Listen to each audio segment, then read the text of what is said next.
Hi viewers, welcome to our channel. ప్రస్తుతం మనతో పాటు దాము బాలాజీ గారు సీనియర్ జర్నలిస్ట్ ఉన్నారు. వారితో ఒకసారి మాట్లాడదాం. సార్ నమస్కారం. సార్ నమస్తే. సార్, అఘోరికి షాక్ అయితే తగిలింది సార్. అఖిల భారత అఘోరి సంస్థ అనే ఒక సంస్థ ఈ అఘోరి అసలు అఘోరే కాదు, దీని పట్ల ఈ విధంగా ప్రవర్తిస్తే మేమే చర్యలు తీసుకుంటామని చెప్పేసి ఆ సంస్థ అనౌన్స్ చేసింది. ఇప్పుడు చాలా మంది చర్చించుకుంటున్నారు, అసలు ఏంటి ఈ సంస్థ, అఘోరాలకు కూడా ఈ విధంగా సంస్థలు ఉంటాయని కూడా అంటున్నారు. మరి ఈ సంస్థకు సంబంధించి మీరేం చెప్తారు? మరి ఎటువంటి చర్యలు తీసుకునే ఛాన్సెస్ ఉన్నాయి సార్ అఘోరి పట్ల? అఘోరికి ఒక అదేంటంటారు, అఘోరి టైం బాగాలేదు ఇప్పుడు. అఘోరికి అన్ని వైపుల నుంచి వ్యతిరేకత పెరిగింది. ఇటు మీడియాలో వ్యతిరేకత వచ్చింది, ఇటు అఘోరి పెళ్లి చేసుకున్న మొదటి భార్య రాధిక ఆమె కేసు పెట్టింది. మహిళా కమిషన్ దగ్గర కూడా వెళ్ళి ఆమె రిపోర్ట్ చేసింది. అట్లాగే ట్రాన్స్జెండర్స్ కూడా అఘోరి మీద కేసు పెట్టారు. అట్లాగే అఘోరి నగ్న పూజలు లేదా యోని పూజలు చేస్తానని చెప్పి మా దగ్గర డబ్బులు తీసుకున్నారని కొంతమంది, ఒక ప్రొడ్యూసర్ అంటున్నారు, ఒక జడ్జి అంటున్నారు. అలాగా వాళ్ళు కూడా పోయి పోలీస్ స్టేషన్లో కేసు పెట్టారు. ఇప్పటి వరకు అయితే అఘోరిలో నిన్న మొన్న 2-3 రోజుల ముందు 2 కేసులు అయితే ఎఫ్ఐఆర్ కూడా అయిపోయినాయి. వాళ్ళు ఇప్పుడు ఎఫ్ఐఆర్లు అయినాయి. పైగా మహిళా కమిషన్ ఆమె నేరెళ్ళ శారద గారు కూడా బాగా యాక్టివ్గా ఉంటారు. సో ఆమె కూడా పోలీసుల్ని దీని మీద విచారణ జరిపి అఘోరిని తీసుకొచ్చి విచారించండి అని చెప్తున్నారు. కాబట్టి వీళ్ళు అఘోరిని పట్టుకురావడానికి ఇప్పుడు అఘోరి వాళ్ళు కేదార్ వెళ్తున్నట్టు వాళ్ళు ప్రకటించారు. కాబట్టి కేదార్నాథ్కి వెళ్ళి అఘోరిని తీసుకురావాలనేది వాళ్ళ ప్లాన్గా చెప్తున్నారు. సో ఈ నేపథ్యంలో అఘోరి అండ్ ఆ అమ్మాయి శ్రీవర్షన్ ఇద్దరు కూడా జాయింట్గా ఒక వీడియో చేశారు. మా జోలికి వస్తే, మమ్మల్ని అరెస్ట్ చేయడానికి వచ్చినా లేకపోతే మీడియాలో మా మీద నెగిటివ్గా వచ్చినా మేము ఇద్దరం చనిపోతాము, మాకు వేరే మార్గం లేదు, మేము పెట్రోల్ పోసుకుని కారుతో సహా దగ్ధం అయిపోతాం, ఆ వీడియో కూడా మీకు అందుతుంది, ఆ ఏర్పాటు చేసుకొని మేము చచ్చిపోతామని కూడా బెదిరిస్తున్నారు. సో ఈ నేపథ్యంలో వాళ్ళు ఏంటంటే, మేము ఇంకా తెలుగు రాష్ట్రాలకి రాము, మేము ఇక్కడే సెటిల్ అయిపోతాము, కేదార్నాథ్లోనే మేము ఉండిపోతాము, ఇంక మీదట మా లైఫ్లో తెలుగు రాష్ట్రాలకి రామని కూడా అఘోరి అనౌన్స్ చేశాడు. అయితే సరే పోనీ, వాళ్ళు నార్త్ ఇండియాలో బాగానే ఉండొచ్చులే, ఇక్కడంటే కాంట్రవర్సీస్ వచ్చాయి అనుకోవచ్చు. కానీ ఇప్పుడు అఘోరికి నార్త్ ఇండియాలో కూడా ఒక పెద్ద షాక్ తగిలింది. నిజానికి చాలామందికి ఇప్పటి వరకు ఉన్న డౌట్ ఏంటంటే, ఈ అఘోరి పేరుతో ఈ ట్రాన్స్జెండర్ చేస్తున్న అరాచకాల్ని అఘోరా వాళ్ళు ఎందుకు ఖండించట్లేదు, అఘోరా సంఘాలు లేవా, వాళ్ళు ఎందుకు పట్టించుకోవట్లేదు అనేది అందరికీ చాలామందికి డౌట్లు ఉన్నాయి. ఇప్పుడు అఘోరి సంఘం, ఆ సంఘం పేరు అఖిల భారతీయ అఘోరా అఖాడాస్ అంటారు వాటిని. సో అఖారా అంటారు హిందీలో, మనం అఖాడా అంటాం. సో అఖిల భారతీయ అఘోరా అఖాడా సంస్థ అధ్యక్షుడు ఆదేశ్ నాథ్, ఆయన లెటర్ ప్యాడ్తో రాసిన ఇది కూడా తెలుగు మీడియాకి అందింది. సో అది నేను కూడా చూశాను, హిందీలో ఉంది. సో ఆయన ఏమంటున్నాడంటే, ఈ అఘోరి శివనాథ్ ఏదో పేరుంది, అఘోరి శివనాథ్ అలియాస్ శ్రీనివాస్ ఈ నాగస్వాదు అసలు అఘోరి కాదు, అఘోరికి సంబంధించిన ఏ దీక్ష ఎవరి దగ్గర అతను తీసుకోలేదు. సో ఆ నాగసాధు మాకు సంబంధం లేదు అఘోరాలకి, అఘోర అనేది ఇట్లాంటివి చేస్తే మేము చర్యలు తీసుకుంటాము అనేది వాళ్ళు చెప్పారు. యాక్చువల్గా ఏంటంటే, అఘోరాకి సంఘాలు ఉంటాయంటే ఖచ్చితంగా ఉంటుంది. యాక్చువల్గా ఇప్పుడు ప్రకటించిన ఈ అఖాడా పెద్ద సంఘం కాదు. నిజానికి అఘోరాల పెద్ద సంఘం వచ్చి ఏబిఏపి అనే ఒక సంఘం ఉంది. ఏబిఏపి అంటే అఖిల భారతీయ అఖాడా పరిషత్ అంటారు. ఈ అఖిల భారతీయ అఖాడా పరిషత్తులో దాదాపు 14 అఘోరా సంఘాలు ఉంటాయన్నమాట. ఈ అన్ని సంఘాలు కలిపి అది సమాఖ్య అని చెప్పచ్చు. ఫెడరేషన్ ఆఫ్ 14 అఘోరా అసోసియేషన్స్ కలిపి అఖిల భారతీయ అఖాడా పరిషత్ అంటారు. ఈ అఖిల భారతీయ అఖాడా పరిషత్తులో జునా, నిరంజని, నిర్మోహి ఇలాంటి సంస్థలు ఉంటాయన్నమాట. ఇవన్నీ కూడా అఘోరాల లైఫ్ని కంట్రోల్ చేస్తుంటాయి, వాళ్ళకి సంబంధించిన సమస్యల్ని మ్యానిపులేట్ చేస్తుంటాయి. తర్వాత వీళ్ళు ఇట్లా ఏదన్నా పెద్ద ఫంక్షన్లకి వెళ్ళాలంటే కూడా వీళ్ళు ఆర్గనైజ్ చేస్తారనమాట. ఇప్పుడు కుంభమేళాలు, మహాకుంభమేళాలు వచ్చినప్పుడు కూడా ఈ అఖిల భారతీయ అఖాడా పరిషత్తే దీన్ని ఆర్గనైజ్ చేస్తుంది, పెద్దవి. ఆ మధ్య కేరళలో మహాకాల యజ్ఞం లాంటిది కూడా అఘోరాలు చేశారు. సో అలాంటివి కూడా వీళ్ళు చేస్తారన్నమాట. దీంట్లో ప్రధానంగా 2 అతిపెద్దవి, పంచదర్శనం జునా అఖాడా అనేది ఒకటి, రెండోది పంచాయతీ నిరంజని అఖాడా. ఈ 2 పెద్దవి అన్నమాట. ఇది ఈ పరిషత్తులో ఉండే 14 వాటిలో ఈ 2 పెద్దది.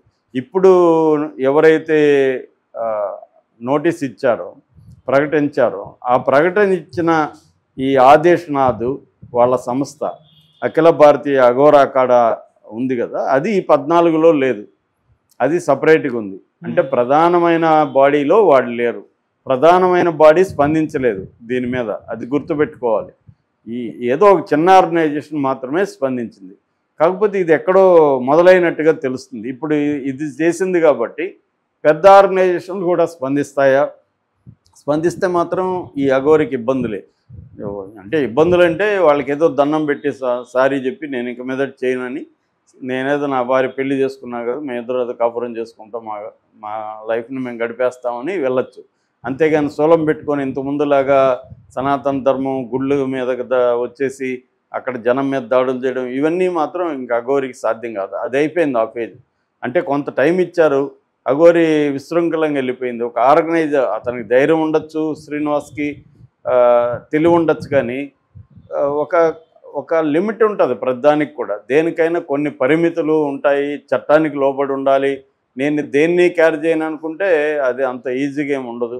సమాజంలో కూడా కొన్ని విషయాల్లో వరకే సమాజం కూడా ఆమోదిస్తుంది, కానీ ఎక్కువ చేసే కొద్దీ హిందూ సమాజం ముఖ్యంగా వ్యతిరేకిస్తుంది. ఇదేంది ఇది, దీనివల్ల మనకి నష్టం వస్తుంది, అనవసరంగా బ్యాడ్ నేమ్ వస్తుందన్న ఫీలింగ్లకి వెళ్ళిపోయారు.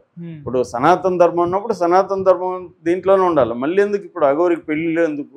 పెళ్ళైనా సైలెంట్గా ఎక్కడైనా చేసుకున్నారా? లేదు, ఒక ఇంట్లో ఉండి వాళ్ళ ఇంట్లో వాళ్ళని వ్యతిరేకించి వాళ్ళకి తెలియకుండా తీసుకెళ్ళిపోవడం, ఈ అమ్మాయిని మ్యానిపులేట్ చేయడం, ఇవన్నీ ఖచ్చితంగా అఘోరి పట్ల నెగిటివ్ ఇది వచ్చేస్తుంది. అఘోరి సైలెంట్గా ఎక్కడో పెళ్లి చేసుకున్నా ఇబ్బంది లేదు. ఇప్పుడు ఫస్ట్ పెళ్ళి అంటున్నారు, ఆ పెళ్ళి ఎవరికి తెలీదు, దాన్ని ఎవరు పట్టించుకోలేదు. కానీ ఇప్పుడు ఇది ఒక గోల క్రియేట్ చేసింది. వాళ్ళ పేరెంట్స్ పేదవాళ్ళు, ఆ అమ్మాయి ఇలా వెళ్ళిపోవడం వాళ్ళకి ఎంతో బాధాకరమైన విషయము. కన్విన్స్ చేసి వాళ్ళని ఒప్పించి ఏదైనా చేసి వెళ్ళి ఉండాలి. అది కాకుండా ఇలా తీసుకెళ్ళడం, దీనివల్ల నానా రభస జరగడం, మళ్ళీ మొదటి భార్య ఉందని ఆమె ఒక ఆడియో రిలీజ్ చేయడం, తర్వాత ఎవరి దగ్గర డబ్బులు తీసుకొని పూజల కోసం, ఇవన్నీ కాంట్రవర్షియల్ విషయాలు అయిపోయినాయి. అంటే ఈ లేడీ అఘోరి లేదా అఘోరి శ్రీనివాస్ తన ఒక లగ్జరీ లైఫ్ స్టైల్ కావాలి, పూజలు కావాలి, పెళ్లి చేసుకోవడానికి అమ్మాయిలు కావాలి, ఇవన్నీ కావాలంటే దొరకదంటే అవన్నీ కావాలంటే లీగల్గా ఒక పద్ధతిలో వెళ్ళాలి, కానీ నా ఇష్టం వచ్చినట్టు నేను ఉంటానంటే కుదరదు ఇక్కడ. సో అందువల్ల కొన్ని కావాలంటే కొన్ని కోల్పోక తప్పదు. అన్నీ కావాలనుకున్నప్పుడు అసలు అన్నీ కూడా పోతాయి. అదే జరిగింది ఇప్పుడు అఘోర విషయంలో.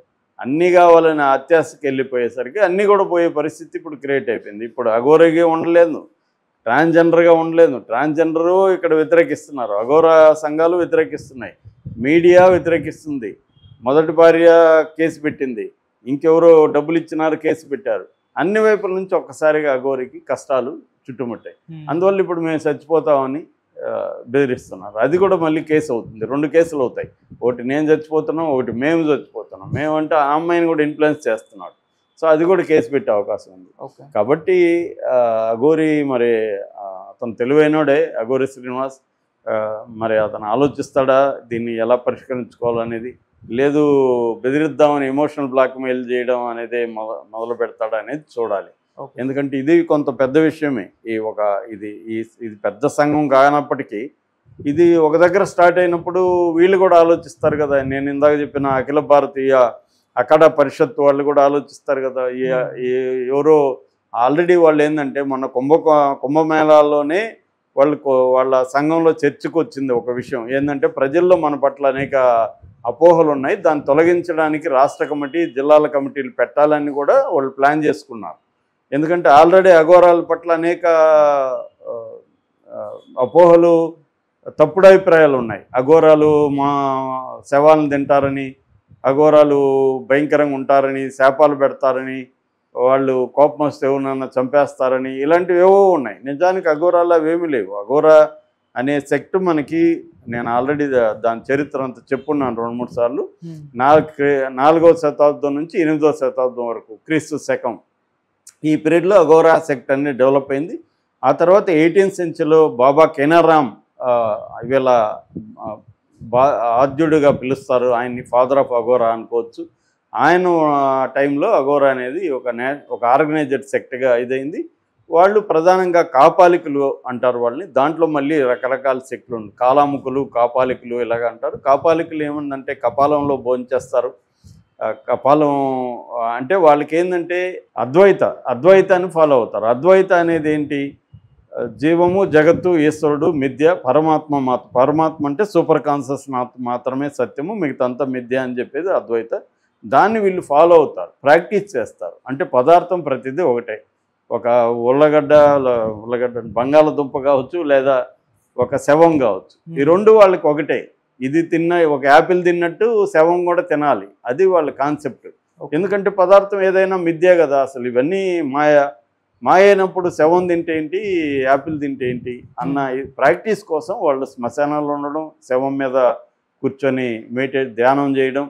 శవాన్ని తినడం అంటే ఏదో మసాలాలు వేసుకొని ఫ్రై చేసుకొని తినరు వాళ్ళు. అదేదో ఒక ముక్క తీసుకొని తినడం అంటే అన్ని పదార్థాలు ఒకటే అనేది వాళ్ళకి అలవాటు కావడం కోసం చేస్తారు. అట్లాగే వాళ్ళకి మనలాగా అశుభ్రతకు సంబంధించిన మనలాంటి అభిప్రాయాలు ఉండవు.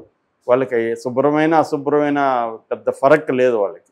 మళ్ళీ క్లీన్గా ఉండాలి ఇట్లాంటివి ఏది లేవు వాళ్ళకి. అన్ని పదార్థాలు